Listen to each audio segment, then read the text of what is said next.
CIMAC Radio presenta Gafas Violetas, Miradas Feministas. Segunda temporada.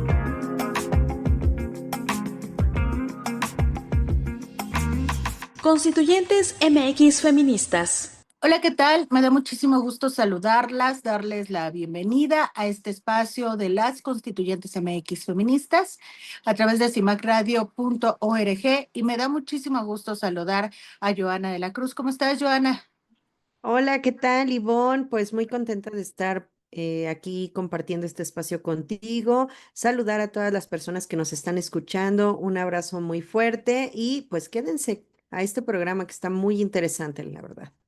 Vamos a tener la oportunidad de escuchar la ponencia de nuestra querida Vanessa María Cravioto Fierro. Ella es integrante de la WI en México y tiene pues mucho que decir, de decirnos sobre su participación en la WDI y también sobre un tema muy importante que nos interesa a nosotras, que es el abolicionismo, el sujeto político de las mujeres. Así que esta va a ser una verdadera, más que entrevista, una clase la que vamos a tomar el día de hoy.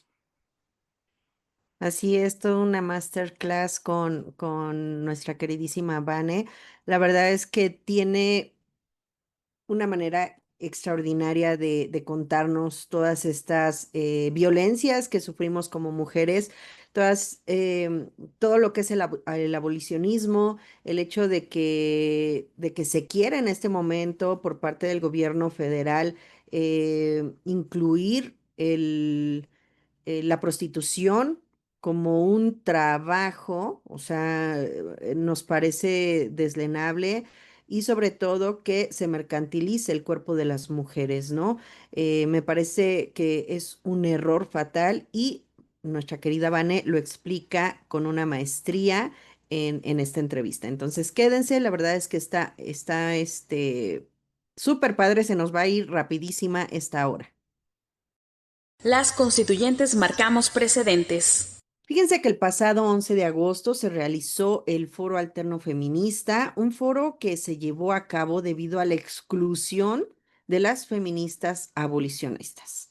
Eh, Esta exclusión fue en la 16ª Conferencia Regional sobre la Mujer de América Latina y el Caribe, ya que, pues, una de las condiciones para que pudieras acceder a este foro era que tenías que estar a favor de la prostitución y de todas estas leyes modificadas que se han generado con el transgenerismo y que han culminado en el borrado jurídico de las mujeres. Entonces, como feministas abolicionistas que estamos de este lado, pues en contra de la comercialización de nuestros cuerpos, como es la prostitución, los vientres de alquiler, así como este borrado jurídico de las mujeres, se realizó este foro alterno feminista para alzar la voz y pues obviamente que llevar estas propuestas que se vieron en este foro a la CEPAL, a la ONU y sobre todo al gobierno federal para que se tomen acuerdos y pues se tomen en cuenta para este sistema de cuidados que se está pretendiendo armar u organizar en nuestro país. Ivonne fue una de las que estuvieron en este foro y pues obviamente nos va a dar una perspectiva mucho más clara de cómo se llevó a cabo. Y tú también estuviste en el foro, Joana. O sea, fue una gran cantidad de mujeres que participamos, tanto de manera presencial como de manera virtual, y que de hecho todavía pueden observarlo a detalle. Y de verdad se los recomiendo muchísimo, porque las propuestas que están poniendo las chavas sobre la mesa son muy, muy buenas, son muy interesantes. Son muy concisas y muy directas. Pueden consultar las redes de Foro Alternativo Feminista, sobre todo en la página de Facebook, donde ahí encuentras pues los detalles del foro, ¿no? Se habló de prostitución, se habló de trata de personas, obviamente, se habló de los sistemas de cuidados, se habló de sociedades de cuidados, que es la propuesta de la doctora Pilar Alberti, para que se deje de llamar como tal sistema de cuidados, sino sociedades de cuidados. Es un concepto bien interesante. Hablamos también sobre la importancia de retomar los principios básicos que vienen avalados en las convenciones de CEDAW y en la de Belém do Pará, donde se habla sobre la terminología, sexo, género y cómo se ha tergiversado esto y que lamentablemente ha caído en pues una serie de confusiones donde ya las chavas, los chavos no saben realmente qué es lo que significa y lo acomodan, pues tratando de utilizar una lógica muy absurda sin generar realmente pensamiento crítico, ¿no? Y eso precisamente es lo que ahora, ante la amenaza de la cancelación, es que muchas personas, mujeres y hombres, porque también hay hombres que lo hablan, pues decidan mejor quedarse callados y entonces empiezan a pasar todas estas políticas públicas que en lugar de beneficiar a las mujeres las han perjudicado a grado tal que, por ejemplo, en la legislatura anterior, bueno, en la legislatura que tenemos, pues hay una gran cantidad de hombres que se dicen mujeres ocupando espacios de mujeres, ¿no?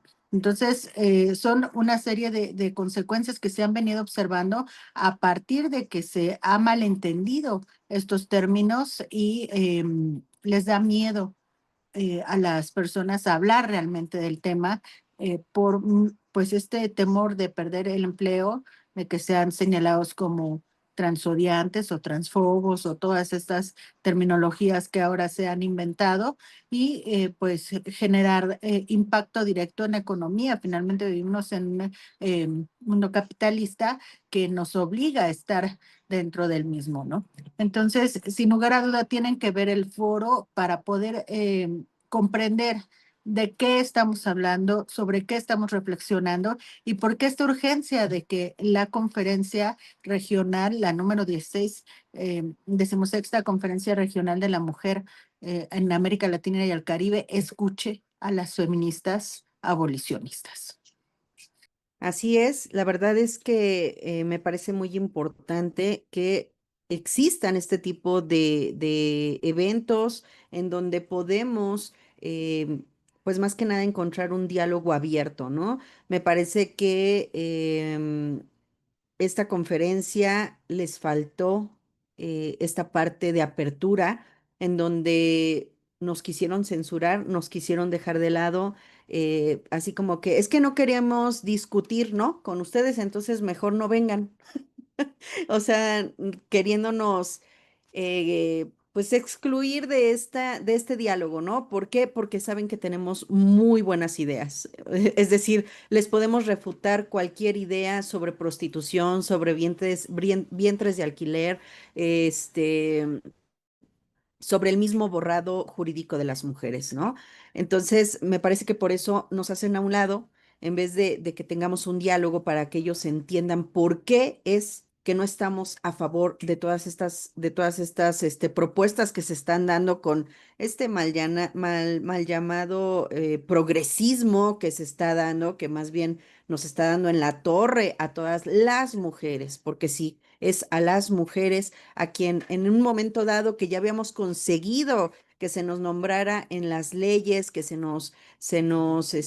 vernos ahí por lo menos, que sabíamos que estábamos como, pues escudadas ya dentro de las leyes y que ahora nos quieran borrar jurídicamente. A eso nos estamos refiriendo cuando hablamos de este tema, que nos quieran borrar y que ahora todos seamos personas y que a todos la violencia les llega igual y que entonces, pues ahí está el problema, ¿no? Entonces, pues esperemos que realmente la CEPAL, todas estas organizaciones internacionales, pero sobre todo nuestro gobierno nos escuche porque debemos de iniciar en casa, como se debe de ser, empezar en casa para que ellos escuchen por qué no estamos a favor, por qué esto nos perjudica a todas las mujeres y por qué seguiría siendo una violencia que se continúen desarrollando este tipo de leyes que pues nada más nos perjudican. Hacemos una breve pausa. Estamos en Gafas Violetas, Miradas Feministas.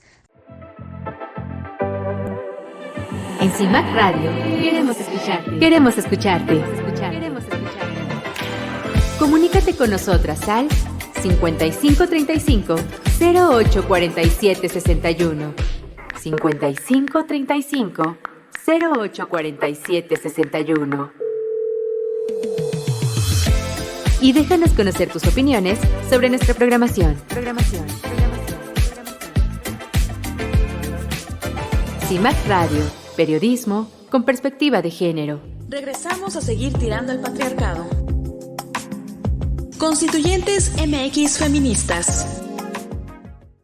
Lo que vamos a ver a continuación es la ponencia, la clase de nuestra querida Vanessa Cravioto en la Escuela de Verano Feminista en su 10ª edición. Este es un material sumamente exclusivo y que pues después de platicar entre nosotras, entre las constituyentes, decidimos que sin lugar a duda necesitamos ventilarlo, que todas escuchen lo que está trayendo como propuesta Vanessa, lo que nos está platicando en la BFM. Y bueno, sin más, vámonos con Vanessa Cravioto. Ella es de la WDI México. Bien, entonces brevísimamente voy a hacer este recorrido conceptual acerca de la exclusión de las mujeres, en primera instancia, en la firma del pacto social en las democracias modernas. ¿Y por qué? Porque, como les decía, se trata acerca de este asunto coyuntural respecto a todos estos cambios en este orden social que tenemos ahora mismo, a los que estamos asistiendo justamente.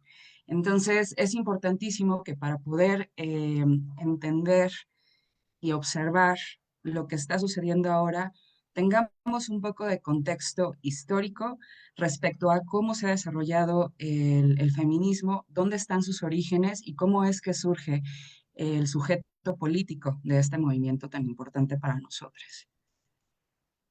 Bien, pues bueno, me voy un poquito atrás, que seguramente ustedes ya lo vieron en la primera sesión, cuando hicieron este recorrido acerca de las olas del feminismo.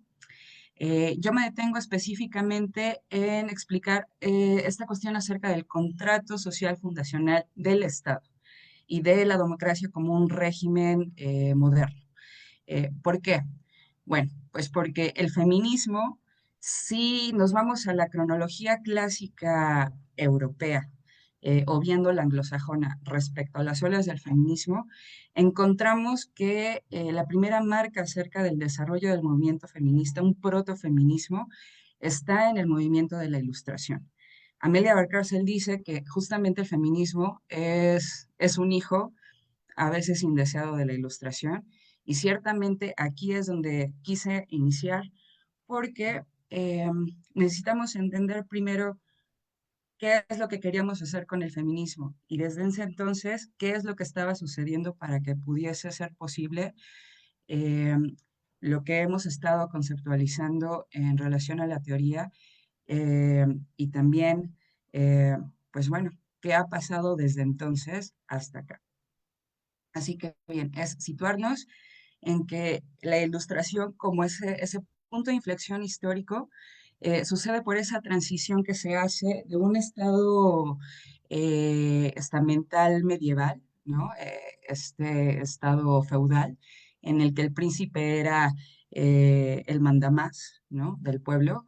Lo que ocurre con la Ilustración es que pretende acabar con este modelo político. Y este modelo político consiste en la sujeción del pueblo al príncipe, así como de el patriarca en términos de mujeres, de parientes y de todo lo que pueda caber en el ámbito doméstico y privado.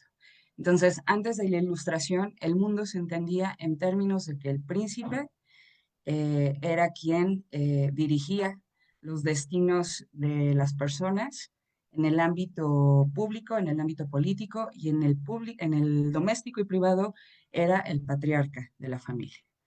Entonces, siguiendo sobre esta línea, la Ilustración implica una cierta transformación política que nos conduce a la modernidad, ¿no? ¿Y por qué? Porque se trata de arrebatar el poder a este patriarca medieval y entonces repartirlo entre los hermanos, ¿no? Estos hermanos que son conceptualizados a partir de este contrato social fundacional como individuos libres e iguales. Entonces aquí la pregunta cabe, esto fue un paso civilizatorio realmente en términos de los derechos de las mujeres. Bueno, pues vamos a ir viendo.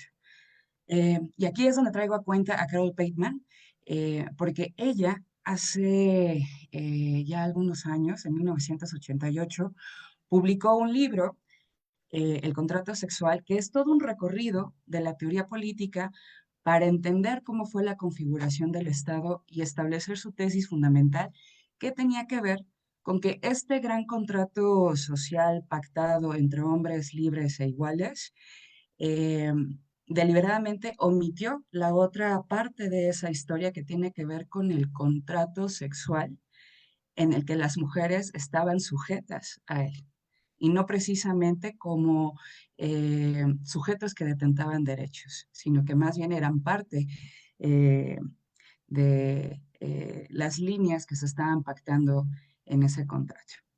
Entonces, pues bien, Carol Bateman, entre otras cosas que elabora conceptualmente en este libro, nos deja este concepto maravilloso que es el de patriarcado fraterno, eh, porque lo que nos explica es que de la ilustración se transita a este modelo eh, paternal, patriarca medieval, a este patriarcado fraterno en términos del contrato social, en términos contractuales, que son los términos fundacionales del Estado moderno como lo conocemos hasta ahora.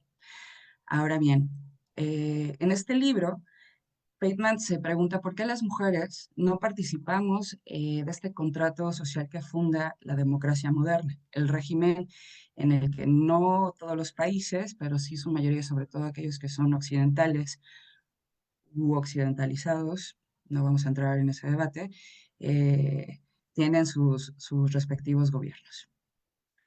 Bien, entonces aquí quiero remitirme específicamente a una definición que hubiese ayudado a Carol Bateman en su día, aunque en realidad no lo necesitaba, a contestar esta pregunta de por qué las mujeres no estábamos incluidas, que claramente en su libro es una pregunta retórica, ¿no?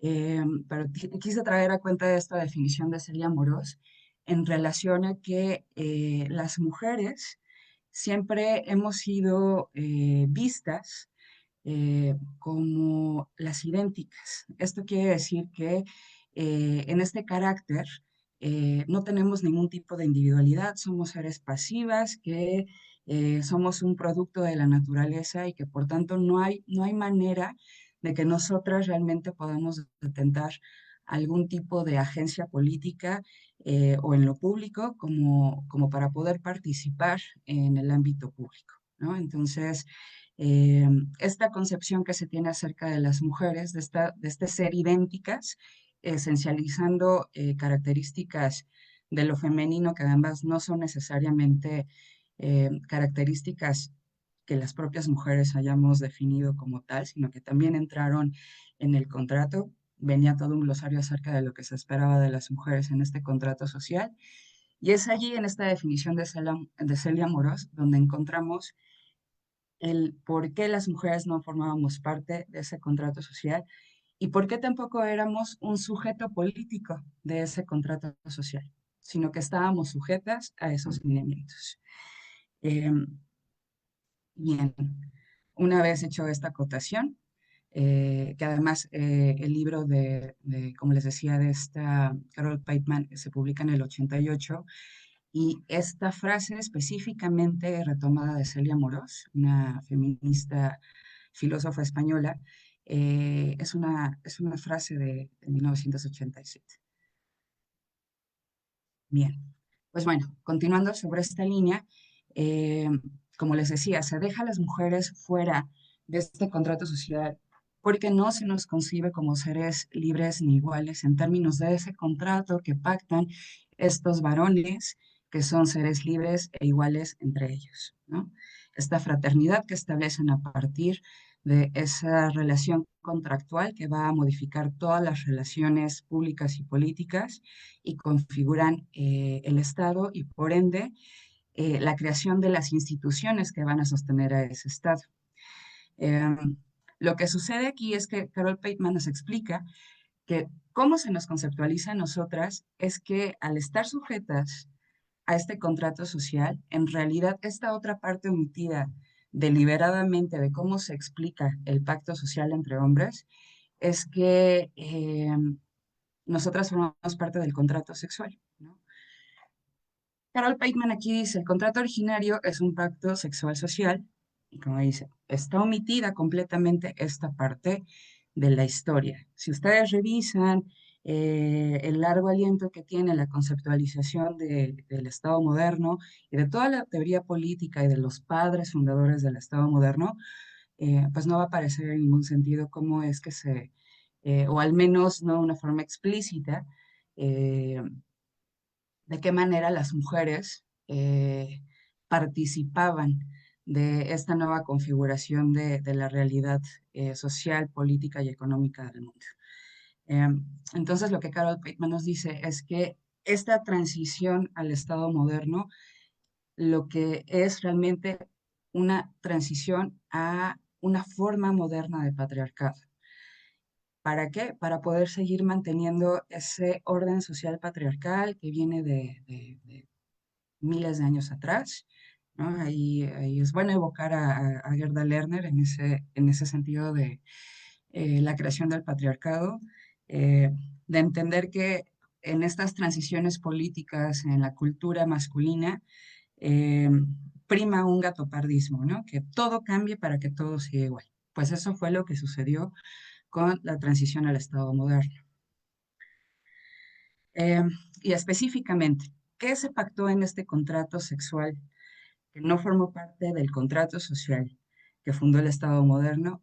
Pues específicamente el que los varones pudieran acceder sexualmente al cuerpo de las mujeres, ¿no? Y aquí encontramos esta dicotomía que también discute mucho Carol Pateman acerca de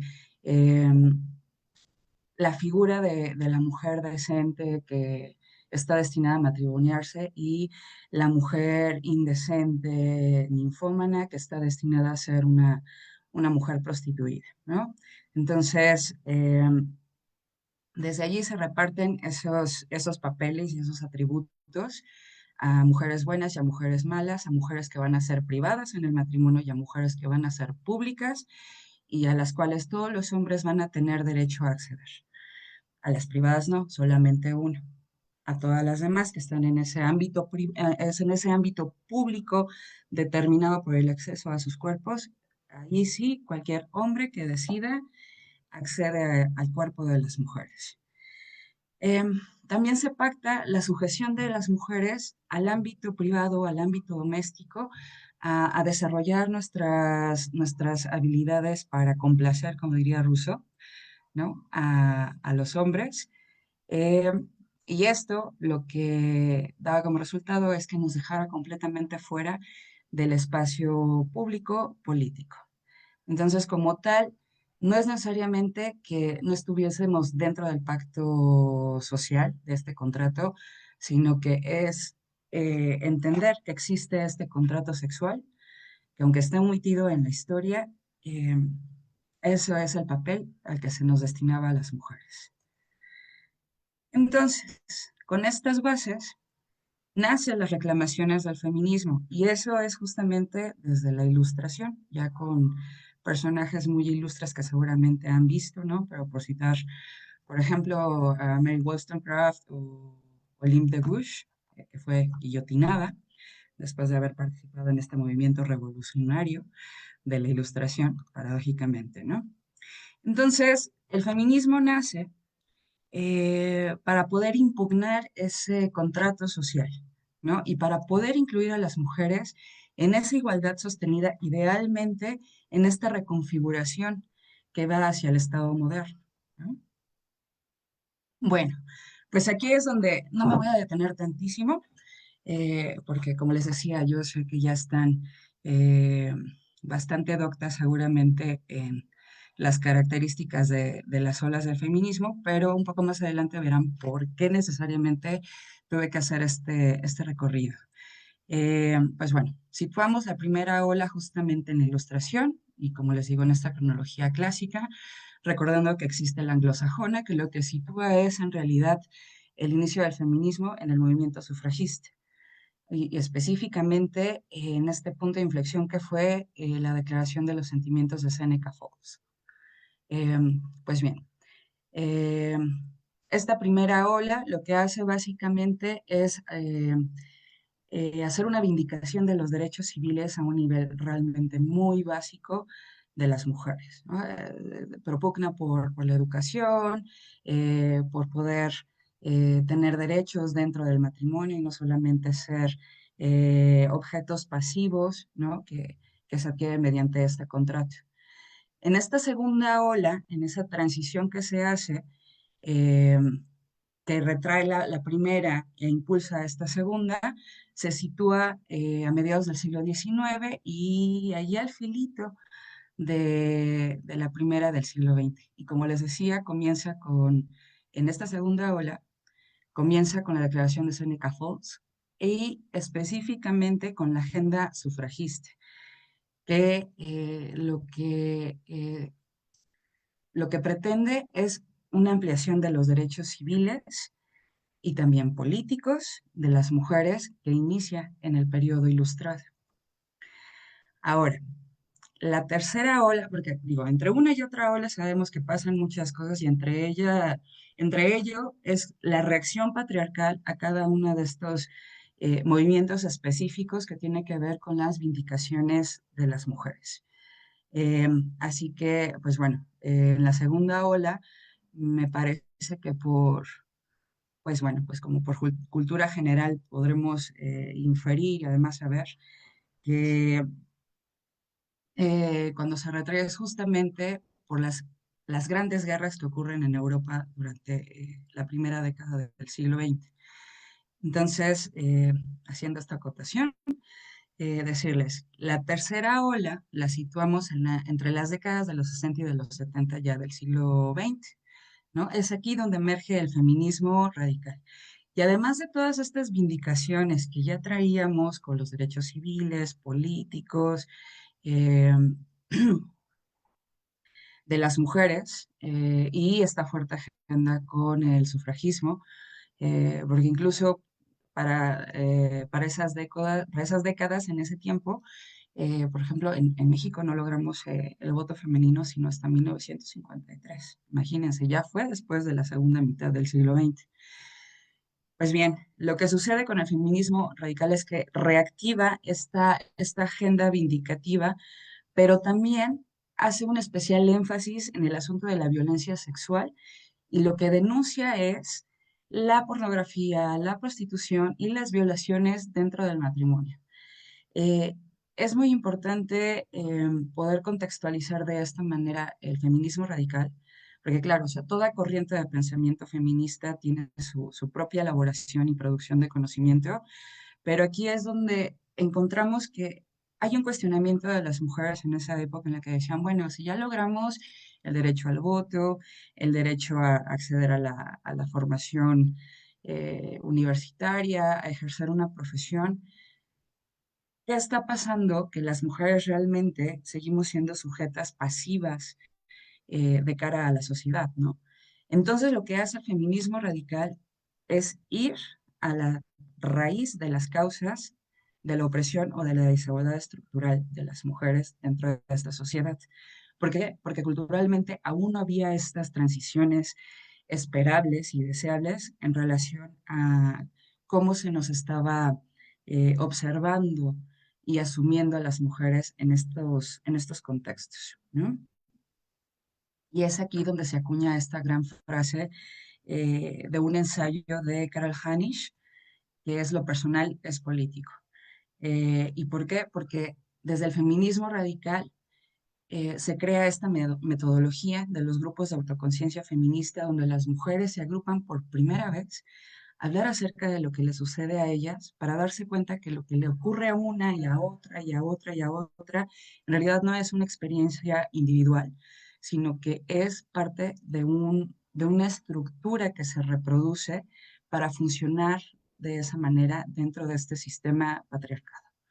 Y es por eso tan poderosa esta frase. Y pues bueno, también esta configuración de nuevas metodologías para aprender entre nosotras. ¿Dónde está este punto final de la tercera ola? Y les digo, siguiendo esta cronología clásica, pues Alicia Millares, que también es una feminista filósofa española, la sitúa justamente con la conferencia de Pekín en 1995. Poquito más adelante vamos a ver por qué la sitúa allí específicamente. Ahora bien, voy a dejar un poco a un lado las olas para adentrarme al tema de quién es el sujeto político del feminismo como proyecto emancipatorio. Pues bueno, nos parece una obviedad que sea las mujeres, ¿no? Pero las mujeres, ¿desde qué definición? ¿Desde qué concepto? Y esto es en referencia a lo que como grupo social hemos padecido, y esto quiere decir que es la exclusión y la opresión patriarcal. Ese es el sujeto político del feminismo, las mujeres que hemos padecido la exclusión y la opresión patriarcal. Ujú. ¿Y en qué sentido somos el referente las mujeres? Pues bien, esta definición que les comparto tan brevísima acerca de quiénes son las mujeres como sujeto político del feminismo es de un artículo que dejamos en la bibliografía de Luisa Posada Cubiza, que de hecho ella trae a cuenta a Monique Wittig para decirnos exactamente cómo estamos entendiendo el ser mujeres en tanto padecer esta opresión sistemática. Pues bien, para poder entenderlo, recurre al planteamiento de Wittig diciendo que lo que nos hace mujeres es específicamente cómo es que estamos en relación con un hombre que en su día se llamaba servidumbre, ¿no? Y que esta relación tiene implicaciones de carácter económico, personal y físico, y que finalmente es ese sumum de la sujeción, de, de la subordinación de las mujeres a los hombres. Esto es como una clase sexual subordinada frente a esta clase dominante. Bien, pues esas son las mujeres como sujeto político del feminismo, con condiciones específicas de discriminación, de opresión y con una causa relacional con la clase dominante. Bien, pues aquí ha habido muchísima discusión en torno al sujeto político del feminismo y no solo por, como les digo, esta obviedad que tiene que ver con el que son las mujeres, sino cómo es que nos hacemos conscientes y autorreferenciales de que somos las sujetas políticas de este movimiento social. Pues bien, Lidia Cirilo lo que nos dice es que las mujeres, algunas mujeres, muchísimas mujeres, hemos comenzado a pensar en nosotras mismas como un sujeto político susceptible de liberación. ¿Por qué? Porque tenemos un propósito. Para poder ser sujeto político dentro de un movimiento, habrá que tener estas características por las cuales se va a trabajar para poder liberarse. Eh, Perdón si me trabo un poco aquí, pero estoy tratando de quitarme este lenguaje beligerante como una invitación de nuestra maestra Marcela Lagarde a dejar de hablar en términos de violencia. Y aunque me gusta mucho la lucha, compañeras, creo que sí es bien importante poder estar activamente conscientes de cómo elegimos nuestras palabras para poder expresarnos y escucharnos entre nosotras.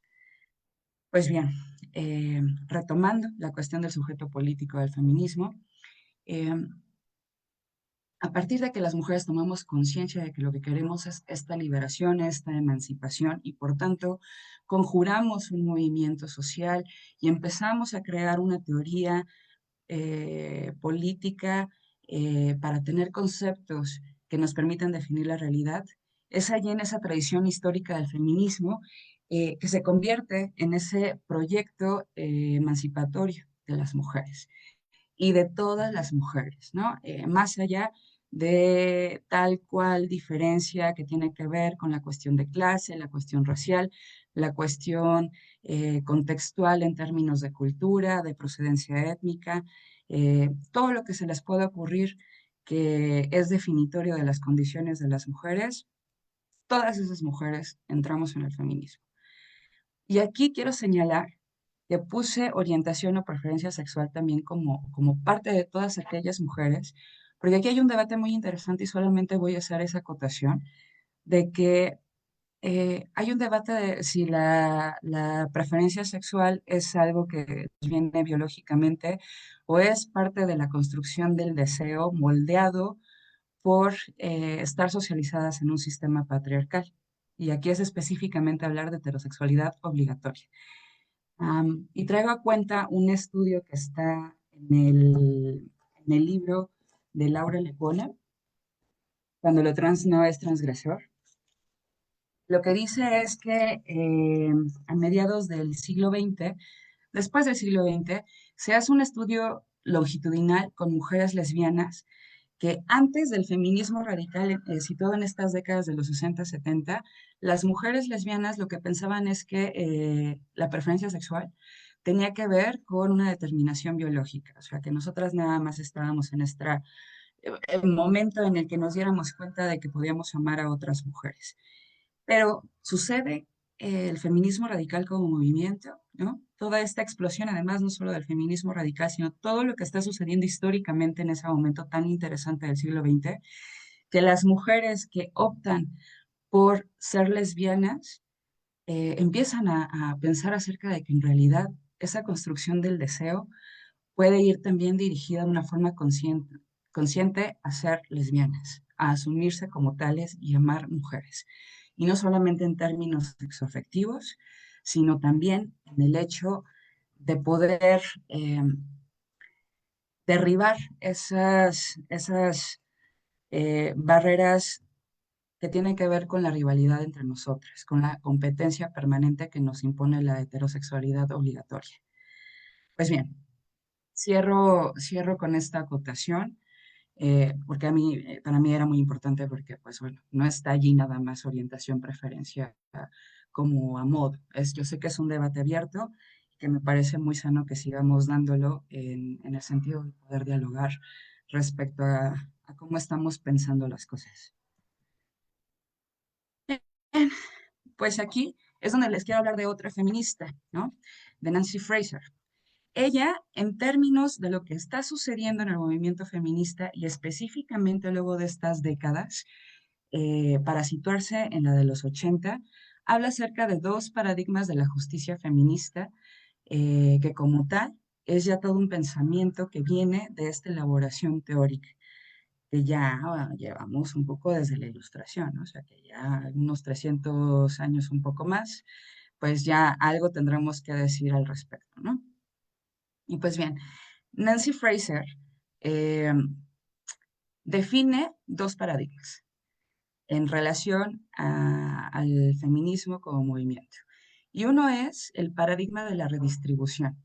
Esto tiene que ver con cómo las mujeres estábamos reclamando igualdad, y esto quería decir redistribuir el poder, los recursos y las riquezas. Pues bien, en este concepto abstracto es el paradigma de la redistribución como parte de también las reivindicaciones que hace el movimiento feminista. Ahora, está este otro paradigma que tiene que ver con el reconocimiento. ¿Qué tiene este paradigma? Que lo que nos plantea es volver a evaluar en positivo todo aquello que está conceptualizado como femenino. Y aquí, ojo, no es remitirse a la cuestión estereotípica de la feminidad, que es una construcción conceptual masculina, sino regresar a nosotras mismas y entender qué es eso de poner en valor positivo lo que nos define constitutivamente, esencialmente en términos ontológicos como mujeres, ¿sí?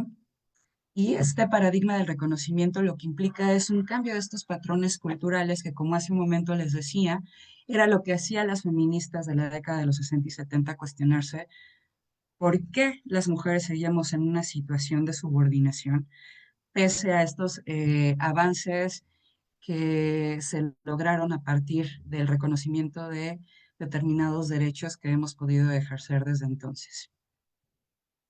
Y pues bien, es importante también decir que este paradigma Nancy Fraser lo sitúa, que inicia por allí de la década de los 80, como ya les decía, Y es específicamente cuando también se está hablando desde otra corriente del feminismo, como todas las que tiene, de pensamiento, que no son los feminismos, sino las corrientes de pensamiento feminista, es aquel que pone el énfasis en la diferencia sexual. Y es muy importante este movimiento porque, porque tiene planteamientos fundamentales, pero también eh, el concepto de diferencia sexual, así como nosotras lo empleamos para conceptualizarnos, quienes reaccionan frente al movimiento feminista también toman este concepto y lo tergiversan. Bien, como hace un momento les explicaba, este paradigma de la redistribución le da un sentido de propósito al feminismo en términos de qué es lo que hacer para poder avanzar en términos de derechos, ¿no? Entonces, este paradigma está específicamente, y en esa especificidad de su amplitud, eh, abocado a la transformación del sistema político y económico de la sociedad para poder acabar con la desigualdad que padecen las mujeres, esta desigualdad estructural. ¿Y por qué se da esta desigualdad estructural? Pues debido a esta visión de la división sexual del trabajo. Y entonces, por eso, aquí quiero que pongamos atención por qué me fui a las olas, por qué me fui a la ilustración, por qué traje a cuenta a Carol Tate. Bien, entonces, eh, en el quehacer del feminismo, eh, además del paradigma de la redistribución, que era como esta bandera que ya tenía desde por lo menos el siglo XX, cuando ocurre esta tercera ola, esta segunda y tercera ola, empieza a enfocarse en la reclamación del reconocimiento, en este paradigma, ¿no? Que tiene que ver con este cambio de los patrones culturales para revalorizar la diferencia sexual femenina, ¿no? Y también para poner en relieve cómo es que estas diferencias, además de ser constitutivas de las mujeres, hace que la experiencia de desigualdad eh, sea muy diferenciada entre unas y otras. Y aquí es clave porque estamos llegando como al punto álgido del asunto del sujeto político. Bien, pues lo que ocurre es que en esta década hay esta queja completamente legítima de feministas negras, chicanas, lesbianas, que critican este feminismo hegemónico que no estaba contemplando de forma adecuada, por lo menos idónea, las diferencias que hay entre las mujeres. Y era claramente muy problemático no poder sentirse representadas cuando se observaba que se parecía estar hablando solamente de las mujeres blancas, de las heterosexuales, las de clase media, las que les hacían el feo y que de hecho decir, ah, pues esa es una mujer universitaria en la década de los 50, era un insulto, en realidad. No sé si lo sabían, a mí me sorprendió mucho que como imaginarme el insulto de, ah, esa mujer universitaria, ¿no? Como, es lo peor del mundo porque dejó el espacio doméstico. Pues bien, entonces en esas complejidades es que surgen estos cuestionamientos muy, muy fuertes de estas compañeras, mujeres, que necesitan poner sobre la mesa qué es lo que sucede y cómo viven ellas esta experiencia de desigualdad. Y entonces sucede que el feminismo reconoce la diversidad de todas estas mujeres por clase, por raza, por orientación, por edad, por todo lo que podamos imaginarnos a partir de la década de los 80. Ahora, aquí la cuestión problemática, y eso siempre tenemos que tener en consideración, es que cada vez que conceptualizamos, estamos problematizando también. No nos estamos quedando solamente con definiciones que son inamovibles, porque no estamos hablando de un dogma, estamos hablando de una producción intelectual de las mujeres. Y eso siempre va a ser una creación permanente. Esa es la única permanencia que tiene, que siempre va a estar moviéndose, transformándose, con la finalidad de que las mejores ideas sean las que prevalezcan. Pues bien, en esa problemática, al plantearnos esta integración de reconocimiento en términos de diversidad, Fraser lo que nos dice es que el feminismo queda atrapado en una órbita de la política de la identidad. Y no es solamente en el feminismo, o sea, eh, cada ola y todos los procesos sociales, pues claramente son producto de su contexto histórico. Y recordemos la década de los 80, ¿qué es lo que está sucediendo? Pues Reagan, Thatcher, Reino Unido, toda esta convulsión del mundo, de esta gran lucha que hay entre capitalistas, socialistas, ¿no? Esta gran guerra fría, cuyo símbolo de quién gana y de quién pierde es cuando cae el muro de Berlín en el 89. Pues bueno, en ese contexto es que también en otros movimientos sociales está pasando esto, de empezar a pensar en términos de política identitaria. Ujú. Y también lo que dice es que no es problemático que exista el paradigma del reconocimiento, sino que este eclipsó el paradigma de la redistribución que tenía que ver con reconfigurar el sistema político y económico para poder acabar con la desigualdad que padecemos las mujeres, ¿no? Aunque no es cosa menor la modificación de patrones culturales, se deja completamente a un lado las condiciones materiales en las que viven las mujeres por esta necesidad de entrar en categorías específicas para poder definirse, pero eso también nos lleva a la trampa del solipsismo o de este sectarismo entre identidades, incluso entre mujeres feministas. Y yo creo que ya muchos estamos listas para esa conversación.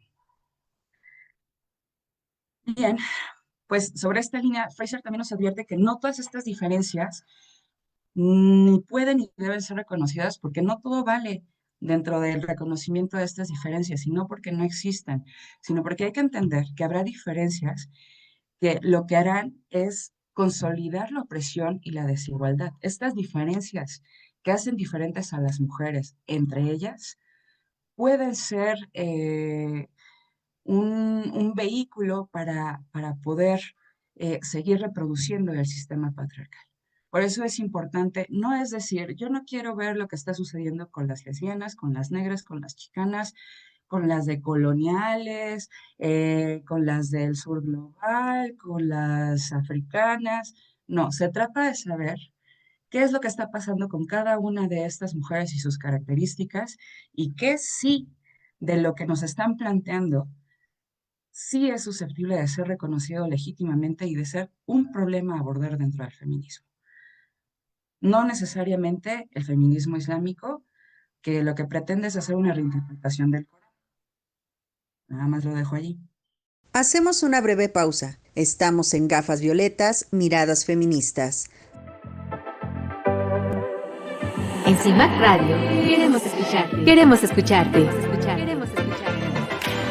Comunícate con nosotras al 5535 0847 61. 5535 0847 61. Y déjanos conocer tus opiniones sobre nuestra programación. CIMAC Radio, periodismo con perspectiva de género. Regresamos a seguir tirando al patriarcado. Constituyentes MX Feministas. Muchas gracias por habernos acompañado en un episodio más de Gafas Violetas, Miradas Feministas, el programa de las Constituyentes MX Feministas. Espero que lo hayan disfrutado, que hayan disfrutado esta ponencia de nuestra querida Vanessa Carabiotto, una feminista, abolicionista, que es bien aguerrida, chicas. Entonces, vayan, hay que buscarla en sus redes y hay que seguir toda este trabajo que realizan también en la WDI, que es súper importante para que no nos sigan pues dando en la torre con todos nuestros derechos, ¿no? Uno de los discursos en donde la presidenta Claudia Sheinbaum dice que los derechos de las mujeres van para adelante, pues no. ¿Cómo le decimos que no? Que nos están dando pues por todos lados, que nos están avasallando con todas estas nuevas leyes que quieren incluir y que quieren borrarnos nuevamente de todas las leyes, ¿no? Entonces, hay que seguir luchando, hay que seguir en la lucha, porque ya saben que si nos dormimos un momento, nos quitan todos nuestros derechos y todo lo que ya habíamos conseguido. Ivonne, nos vamos. Ay, qué palabras tan atinadas, Joana, sin lugar a duda, no podemos olvidarlas. Muchísimas gracias por haber estado en esta ocasión aquí con las constituyentes y recuerden, nos escuchamos la próxima semana. Gracias por habernos acompañado. Gafas violetas, miradas feministas. Segunda temporada. Constituyentes MX Feministas.